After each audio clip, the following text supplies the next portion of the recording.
আসসালামু আলাইকুম, আশা করি সবাই ভালো আছেন। আমার নতুন আরেকটি ব্লগে আপনাকে স্বাগত। সামনে আরও কথা হবে, তাই চলুন আর দেরি না করে যাত্রা শুরু করি। আজকে যাব দাঁতপুরির দিকে।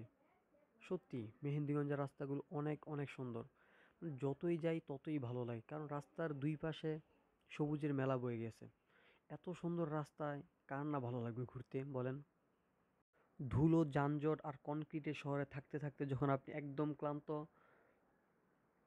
তখন আমি বলবো এমন সুন্দর সবুজ একটা গ্রাম থেকে ঘুরে আসুন। দেখবেন আপনার শরীর মন দুটোই একদম সতেজ হয়ে গেছে। আর আমার কাছে প্রশান্তি মানে হচ্ছে প্রকৃতিকে উপভোগ করা এবং তার সৌন্দর্য অনুভব করা। আপনি প্রকৃতিকে যত ভালোবাসবেন, বিনিময়ে সে আপনাকে ততই প্রশান্তি দিবে। তাই আমি বলব যে নতুন নতুন জায়গায় ভ্রমণ করুন এবং জীবনটাকে সুন্দরভাবে উপভোগ করুন। জীবন সত্যি অনেক সুন্দর যদি আপনি এটাকে সুন্দরভাবে উপভোগ করেন। আমি নতুন তো, তাই মানুষের সামনে তেমন একটা কথা বলতে পারি না। আর আজকে যখন বাসায় বসে এডিট করার সময় কথাগুলো যোগ করতেছিলাম, সত্যি অনেক অনেক মিস করতেছিলাম মেহেন্দিগঞ্জকে। আর আমার মনে হইতেছিল যে কেন আমি বাসায় ফিরে আসলাম, কেন আবার নতুন কোনো জায়গায় ঘুরতে যাই নাই। কোনো এক বাদলা দিনে আমি তোর ছাতা হব, রাজি তুই থাকলে পরে প্রণয়ের কথা কব। কোনো এক বাদলা দিনে আমি তোর ছাতা হব, রাজি তুই থাকলে পরে প্রণয়ের কথা কব। রাজি তুই থাকলে পরে প্রণয়ের কথা কব। রিমঝিম বৃষ্টি ফোটায় দৃষ্টি রাখবো ধরে, কাজলে লেপটে যাব দু চোখের মিষ্টি ঘরে। রিমঝিম বৃষ্টি ফোটায় দৃষ্টি রাখবো ধরে।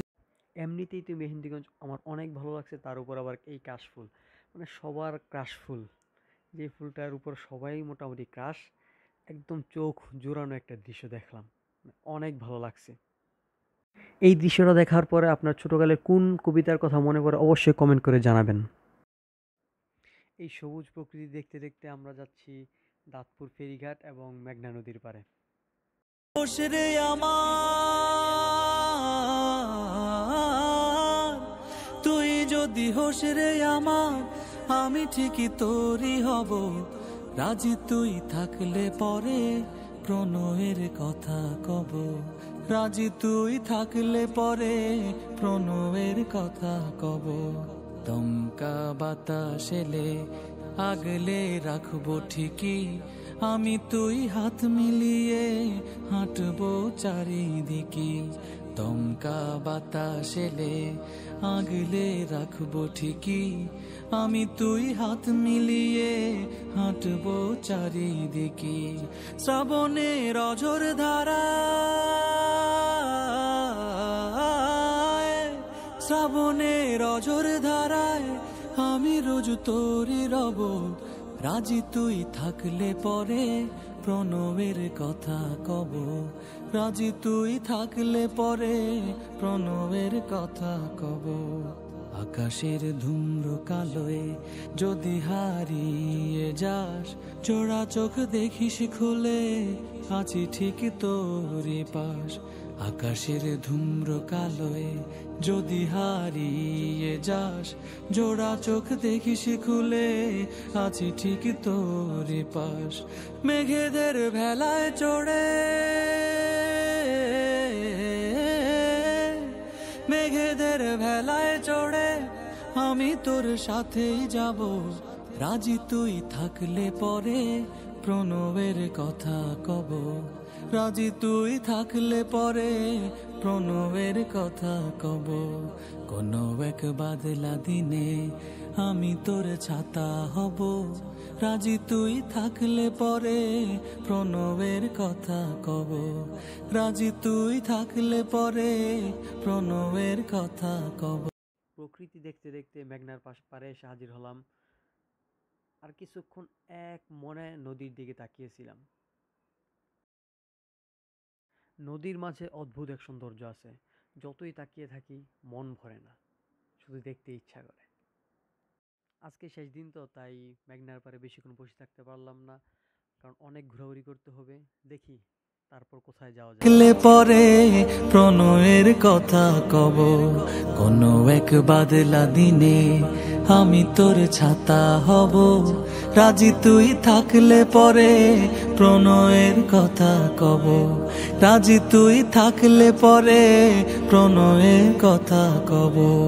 রিমঝিম বৃষ্টি ফোটায় দৃষ্টি রাখবো ধরে, কাজলে লেপটে যাব দু চোখের মিষ্টি ঘুরে।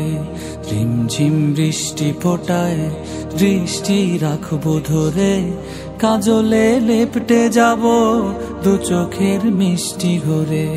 তুই যদি হোস রে আমার, তুই যদি হোস রে আমার, আমি কখনো কখনো ভাবনাকে ভাবনাতে আটকে রাখতে নেই, যেই ভাবনা সেই কাজ। অনেকক্ষণ ধরে ইচ্ছা করতেছিল নদীর উপর থেকে নদীকে দেখব, তাই নদীর বুক চিরে ছুটে চললাম আমরা।